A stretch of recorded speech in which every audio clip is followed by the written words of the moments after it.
The world's got a few things in it that don't make a whole lot of logical sense, but still exist anyway. Like these new smart refrigerators that allow you to browse the internet.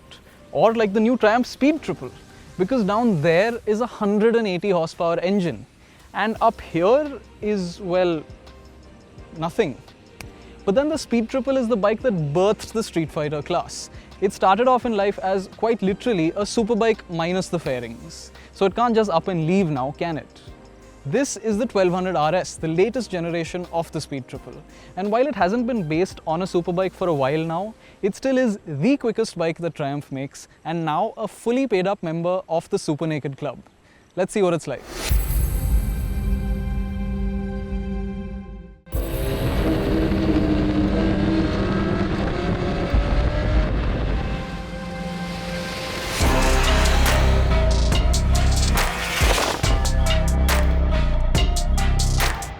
Now the whole reason for this update is that the Speed Triple was lagging behind a little. While it laboured on as a 150 horsepower bike, its competition moved on to 170, 180, even 200 horsepower. Now even this 1200 can't quite manage the 200 horsepower power figure, but it does have a very healthy 125 Newton meters of torque that trumps pretty much all the Europeans and is only really beaten by the Kawasaki ZH2, and that's supercharged.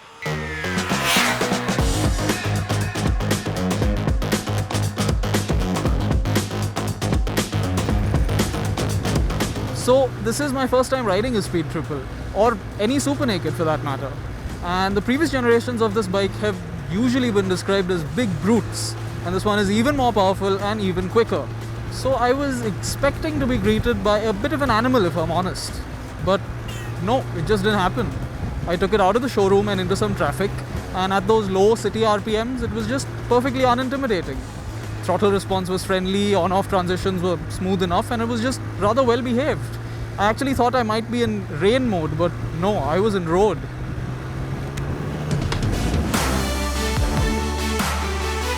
Don't for 1 second think that this friendly low RPM nature means that the big speed has lost its edge.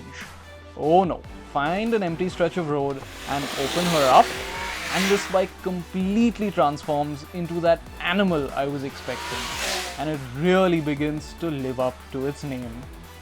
This is a ludicrously fast motorcycle, and the same engine that feels so friendly and welcoming at low RPM properly comes alive over 6000 RPM, and it just gets stronger and stronger and stronger all the way to the rev limiter.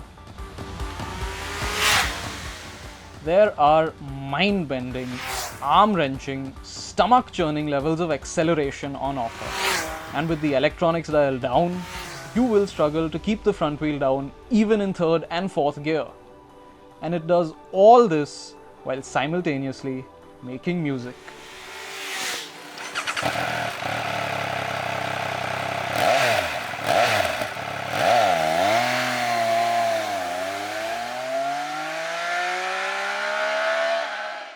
Speaking of electronics, this is another area where this 1200 RS has made a quantum leap forwards from its predecessor. It's got everything that you'd expect from a bike like this in 2021. Of course, there's an IMU that facilitates cornering ABS and 4 levels of lean-sensitive traction control. There's 3 noticeably different throttle maps, as well as 5 customizable riding modes. And there's also a slick bidirectional quickshifter. You get 4 preset rider modes: rain, road, sport and track, each with its own mix of ABS mode, throttle map and traction control setting. The settings in these 4 modes can be customized by you, and you can then also create a user mode from scratch. All the riding aids intervene quite seamlessly, and rain mode is an absolute godsend on a bike as powerful as this on roads as slick as ours. My only complaint is that I wish the wheelie control and traction control functions weren't intertwined. While the quickshifter itself works rather well, the mechanical feel of the gearbox is definitely on the heavy side, and finding neutral is a difficult and time-consuming task most of the time, which becomes even more frustrating thanks to the rather heavy clutch.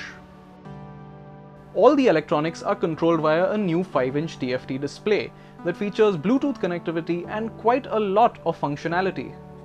There's the usual turn-by-turn navigation and music control capability, but on the phone front, you can actually accept or reject a call, view your recent call logs, access your contacts, and even dial a number manually. You can also glance at your SMSs while at a standstill. Another premium feature on this bike is keyless operation, which allows you to not only start the bike easily, but also lock the handlebar or open the fuel filler lid with the key fob still in your pocket. Unfortunately, we did face a few bugs with the keyless system, and the keyless fuel filler lid is extremely difficult to shut. When it works, the keyless system is extremely convenient, but for the occasions when it doesn't, it would have been nice for Triumph to have a physical key slot as a backup. As fast as this bike is, with no wind protection, long highway stints can be quite taxing. And as friendly as this engine is, this still isn't an ideal city bike. The clutch is heavy and grabby, and as gorgeous as these bar end mirrors are, they do make filtering through traffic quite difficult. And then there's all the heat that you'd expect from a 1200cc high performance engine. So you're not going to enjoy yourself on long highway stints, and you're not going to enjoy yourself in trafficy city commutes. What you will enjoy though is a set of twisties. Find a smooth stretch of flowing tarmac and the right suspension setup, and this bike is an absolute riot in the bends. It tips in quickly but not unnervingly so, and once you're leaned over, there's loads of stability and loads of grip, wet and dry, from these Metzeler Race Techs. It's a great balance between poise and agility, and I have no doubt that this will be an absolute hoot even on the racetrack. You and I will probably run out of ability far sooner than the bike will.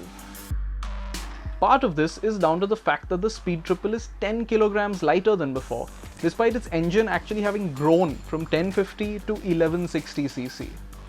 The riding position is also fairly sporty, with high pegs and a low handlebar, so you feel completely at home attacking corners hard, or even slicing through fast-moving traffic. Now I did throw a couple of caveats in there about smooth tarmac and the right suspension setup. And that's because the Öhlins suspension on this bike is on the firmer side. It's not to the point of being jarring or harsh, but on the sort of roads that we have here, it is rather uncomfortable. It is fully adjustable at both ends, so you can rectify this, but only to some extent. And even then, it's still not quite as plush as even something like the new ZX-10R.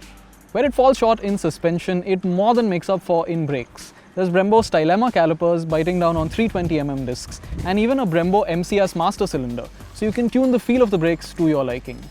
It doesn't get much better than this on a street bike, and that's pretty much how it feels.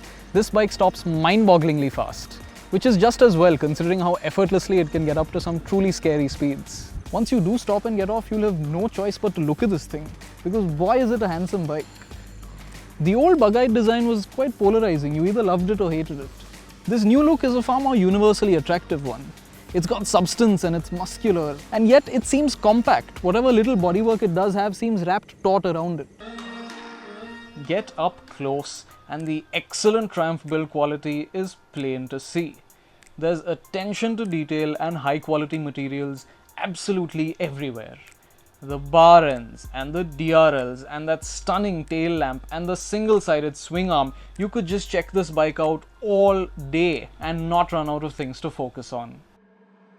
There's definitely a whole lot of performance, technology and quality on offer with the new Speed Triple. And at its launch price of 16.95 lakh rupees, it was quite a sweet deal. Since then though, Triumph has raised the price of this bike to just under 18 lakh rupees. So it now costs almost exactly the same as the base variant of the BMW S1000R, which is similarly equipped but down on engine output compared to the Triumph. There's a lot to like about this new Speed Triple. The brutish looks, the life-altering performance, the music from its tailpipes, and all this premiumness make a very strong case. The rest of the bike doesn't necessarily make a whole lot of logical sense. It's not ideal for long distances and it's not ideal in dense city traffic. But it will be an absolute blast on the racetrack and on spirited weekend rides, while still giving you greater levels of everyday usability and comfort than a full-blown superbike.